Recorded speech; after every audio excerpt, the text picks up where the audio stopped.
అలా గుర్తుండిపోయింది మాకు. ఇందులో కూడా పోలీస్ క్యారెక్టర్ అంటున్నారు, సో అలానే భయపెట్టబోతున్నారా ఏంటి, ఎలా ఉండబోతుంది?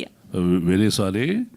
వందే ఏది సినిమా జగద్గురు జైలా కృష్ణ వందే జగద్దు నేను యాక్ట్ చేయలా. లేదు, అందులో పోలీస్ క్యారెక్టర్ లో ఉంటారు కదా మీరు. నేను కాదు, సారీ. ఓకే, ఆయన ఎవరో చెప్పమని బయట జనాలకి నాకు వచ్చే వేషాలు పోతాయి. అందరికీ నమస్కారం అండి, పాత్రికేయ మిత్రులందరికీ నమస్కారం. ఓదెల 1 వశిష్ఠ సింహ గారు ప్రకంపనాలు పుట్టించాడు ఆయన తిరుపతి పాత్రలో. ఇప్పుడు నేషనల్ వైడ్ తమన్నా గారు ఆవిడ వచ్చారు. ఇది దేశవ్యాప్తంగా ప్రభంజనం సృష్టిస్తుందని నేను ప్రగాఢంగా నమ్ముతున్నా.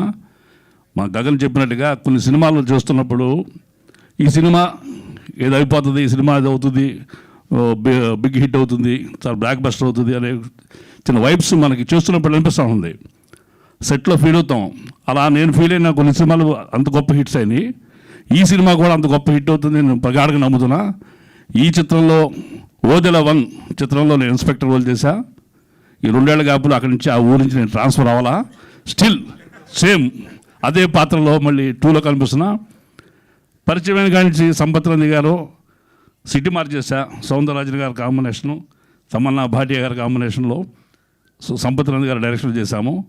పరిచయమైన రోజు నుంచి ఆయన ఏ సినిమా చేసినా ఆ సినిమాలో చిన్నదో పెద్దదో నాకు అవకాశం ఇస్తున్నందుకు I'm always thankful to Sampath Randhi గారు.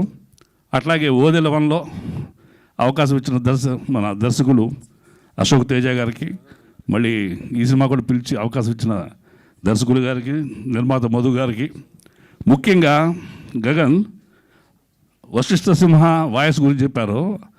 ఆయన చేసిన నాయిస్ గురించి నాకు తెలుసు. ఏనాడు నన్ను రెస్పెక్టబుల్ మహేష్ అని పిలవాలా, ఏయ్ జాంబురెడ్డి అది పిలుస్తాడు ఆయన.